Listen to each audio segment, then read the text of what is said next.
శుక్లాంబరధరం విష్ణుం శశివర్ణం చతుర్భుజం ప్రసన్నవదనం ధ్యాయేత్ సర్వవిఘ్నోపశాంతయేత్. గురు బ్రహ్మ గురు విష్ణు గురుదేవో మహేశ్వర గురు సాక్షాత్ పరం బ్రహ్మ తస్మై శ్రీ గురవే నమః.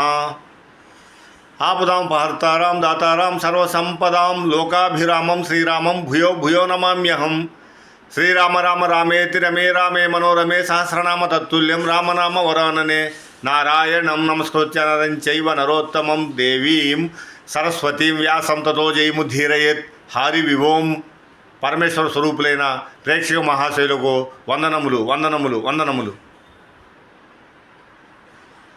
ఆంధ్ర మహాభారతం ఆది పర్వంలో నిన్నటి రోజున నన్నయ్య గారు ఉదంకోపాఖ్యానాన్ని ప్రారంభించారు గురు వైభవంగా. ఉదంకుడు గురుదక్షిణకి వెళుతూ ఉంటే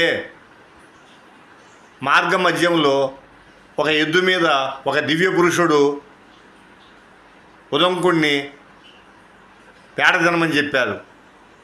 అప్పుడు ఉదంకుడు చూశాడు, ఈయన దివ్య పురుషుడు,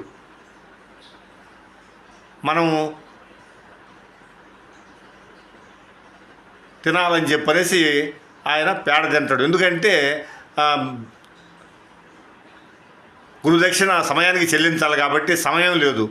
ఈ దివ్య పురుషుడు ఎవరో, ఆ యుద్ధ ఏందో, పేడ ఎందుకు తినమన్నాడు, ఇవన్నీ మనం ఆశ్రమానికి వెళ్ళినప్పుడు మన గురువు గారి దగ్గర సందేహాలను నివృత్తి చేసుకుందామని ఆయన అక్కడి నుంచి బయలుదేరి పౌష్యమహారాజు దగ్గరికి వెళ్తారు.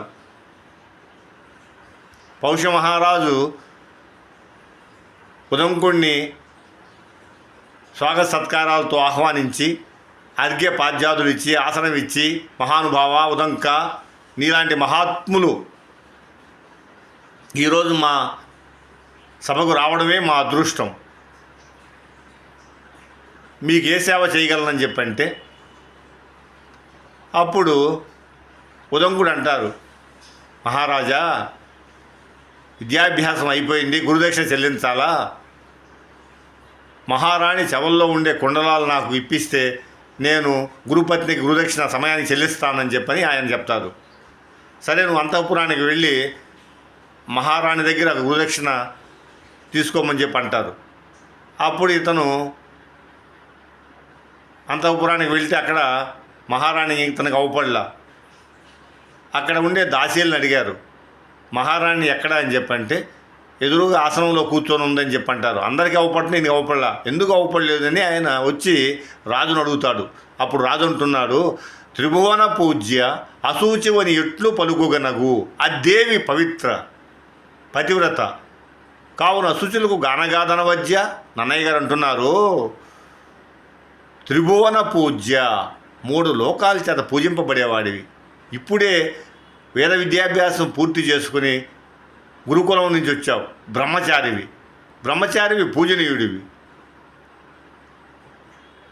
త్రిభువన పూజ్య అశుచివని ఎట్లు పలుకోగనగు, నా నోటితో నేను నువ్వు అపవిత్రంగా ఉన్నావని ఎలా సంబోధించగలను? నా భార్య మహాపతివ్రత, అంత పవిత్రమైన నా భార్యను నువ్వు చూడాలంటే నువ్వు కూడా పవిత్రంగా ఉండాలిగా. అదనమాట. త్రిభువన పూజ్య అశుచివని ఎట్లు పలుకోగనగు అదేవి పవిత్ర కావున అశుచులకు గానగాదనవద్య. అపవిత్రులకు పవిత్రమైన మహారాణి ఎలా కనబడద్ది అని అంటారు. అప్పుడు ఆయన అష్టసిద్ధుల్లో ఒకటైన దివ్య దృష్టితో చూశాడు. పేడ తిన్న తర్వాత ఆచమనం చేయలా. వెంటనే ఆచమనం చేస్తే పవిత్రత పునరుద్ధరింపబడింది. అంటే మనకు అశౌచం అంటే ధర్మాల్లో 4 పాదాల్లో ముఖ్యమైనది అశౌచం. అశౌచం అంటే శౌచము అంటే అర్థం ఏంటంటే పవిత్రత. ధర్మానికి 4 పాదాలు: సత్యము, శౌచము, దయ, తపస్సు. ఆ శౌచం అనేది మనిషికి 2 రకాలుగా ఉంటుంది. ఒకటి అంతః శౌచము, 2 బాహ్య శౌచము. అవి ఎప్పుడూ వచ్చేసి పునరుద్ధరించుకుంటూ ఉండాల. అవి అపవిత్రం కాకూడదు. అపవిత్రం అయితే బుద్ధి భ్రష్టు పట్టిపోతుంది. అందువల్ల ఇప్పుడు ఆయన ఆచమనం చేసి బట్టి ఆ మనసుకు సంబంధించిన ఏదైతే అశౌచం ఉందో అది పునరుద్ధరింపబడింది. అదే శరీరానికి అశౌచం అంటే మలమూత్రాలు విసర్జించామనుకో, అప్పుడు మనం స్నానం చేస్తే బాహ్య శౌచం వచ్చేసి పునరుద్ధరింపబడుతుంది. అదే మానసిక శౌచం ఏదైతే ఉందో, మనస్సు మనకు తెలియకుండా ఏదో అనేక రకాలైన అపవిత్రంగా ఆలోచిస్తూ ఉంటుంది. అటువంటి మనసుకు సంబంధించిన పవిత్రతను పునరుద్ధరించాలంటే మనం ఆచమనం చేయాలి. ఇప్పుడు ఉదంకుడు ఆచమనం చేసేసరికి ఆయన పవిత్రత పునరుద్ధరింపబడింది. అప్పుడు అంతఃపురానికి వెళ్తే మహారాణి అవ్వబడింది. అప్పుడు మహారాణి ఆ కుండలాలు ఇస్తూ ఉదంకుడికి పరాకు చెప్పింది. పేడ తినేసి నేరుగా నా దగ్గరికి వచ్చినావు, ఆ విధంగా కానీ నువ్వు కానీ అవకాశం ఇస్తే ఈ కుండలాలు తస్కరించడానికి పూర్వం కశ్యప ప్రజాపతి కద్రువ కుమారుడు ఒకడు ఉన్నారు, నాగరాజు తక్షకుడని, ఆయన దొంగిలిస్తారు. అందువల్ల నువ్వు సమయానికి మళ్ళీ గురుదక్ష చెల్లించలేవు, జాగ్రత్త సుమా అని పరాకు చెప్పింది. సరేనమ్మా అని చెప్పని బయలుదేరి వస్తూ ఉంటే అప్పుడు భోజనానికి సమయం ఆసనమైంది కాబట్టి పౌష్య మహారాజు గృహస్థాశ్రమంలో ఉన్నాడు కాబట్టి ఆయన ఉదంకుడిని భోజనానికి, అంటే దాన్ని మహాత్ములు తినే ఆహార పదార్థాన్ని భోజనం అని సంబోధించకూడదు, దేవతార్చనకు ఆయన ఆహ్వానించారు. అప్పుడు ఆయన దేవతార్చన కూర్చొని ఆయన చేస్తూ ఉంటే అర్ధాకలి తీరిన తర్వాత అక్కడ వెంట్రుక అవపడింది. ఆ వెంట్రుక పడిన ఆహారం తినకూడదు, దాని దోషపూరితం అనమాట. అందుకే దాన్ని విసర్జించారు. అర్ధాకలితో ఉండేవానికి చాలా కోపం వచ్చింది. కోపం వస్తే శాపబాకు వదిలిపెడతారు. నీకు బుద్ధి ఉందా, కళ్ళు ఉన్నాయా లేవా, చూసి కదా అన్నం పెట్టాల్సిందంటే నేనేమన్నా వడ్డించానంటాడు రాజు. ఏదైనా కానీ నువ్వు ఆహ్వానించింది దేవతార్చనకి, అవన్నీ జాగ్రత్తలు తీసుకోలేదు కాబట్టి ఇక రేపు మధ్యాహ్నం వరకు నేను మళ్ళీ అర్ధాకలతో ఉండాలి కాబట్టి నీకు దృష్టి అంటే గుడ్డివాడవు కానీ శాపం పెడతాడు.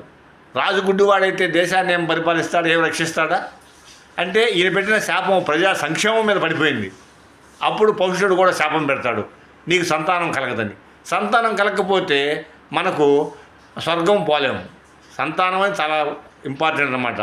సంతానము లేమి అనేది అనపత్యుడు కాకూడదు. ఎప్పుడు అసలు వివాహం అనే ప్రక్రియ వచ్చింది సంతానం పొందడానికి వచ్చింది. సంతానం కలిగితే ఏమవుద్ది, మనం వచ్చేసి శాశ్వత శివ సాన్నిధ్యం పొందగలము, మనం స్వర్గం వెళ్ళగలము.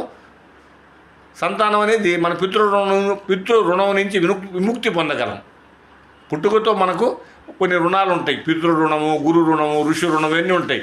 ఆ రుణాల నుంచి విముక్తి కావాలంటే సంతానం అనేది మనల్ని మన తండ్రి ఎలా కన్నాడో అలా మనం కూడా కుమారుడిని కనాలన్నమాట. ఇప్పుడు సంతానం వచ్చేసి ఉదంకుడు కలగదని శాపం పెట్టాడు. తరువాత పౌష్య మహారాజు ఉదంకుడిని ప్రార్థించారు.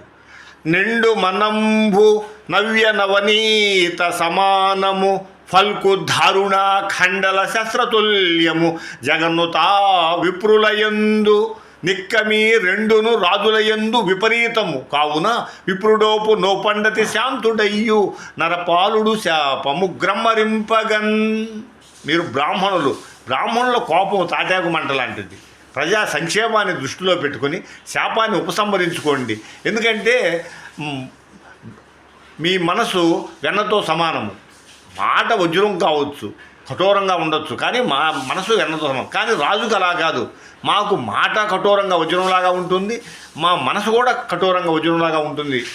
అందువల్ల అప్పుడు ఉదంకుడు కూడా అంటాడు రాజుతో, పౌరుషుడితో, నువ్వు పెట్టిన శాపం ఉపసంహరించుకోమంటే నేను పెట్టిన శాపం ఉపసంహరించుకోవడానికి కుదరదు, ఆ శక్తి నాకు లేదు, నువ్వు ఉపసంహరించుకోవచ్చు, నీకు ఆ శక్తి ఉంది. కావున దయించి ప్రజా సంక్షేమాన్ని దృష్టిలో పెట్టుకొని మీరు పెట్టిన శాపాన్ని ఉపసంహరించుకోమంటే అప్పుడు ఆయన ప్రసన్నుడయ్యి ఉదంకుడు పోతూ కొంతకాలం అనుభవించు, నీకు మళ్ళీ దృష్టి జ్ఞానం వస్తుందని ఆశీర్వదించి ఆయన వెళ్ళిపోతారు. తదుపరి వృత్తాంతాన్ని రేపటి రోజు మనం ఆంధ్ర మహాభారతం ఆది పర్వంలో నన్నయ్య గారు అద్భుతంగా వివరణ చేస్తుంటే దాన్ని నేను శ్రీకృష్ణ అనుగ్రహంతో మీకు వివరణ చేస్తాను. సర్వం శ్రీ ఉమామహేశ్వర పరబ్రహ్మార్పణమస్తు. స్వస్తి.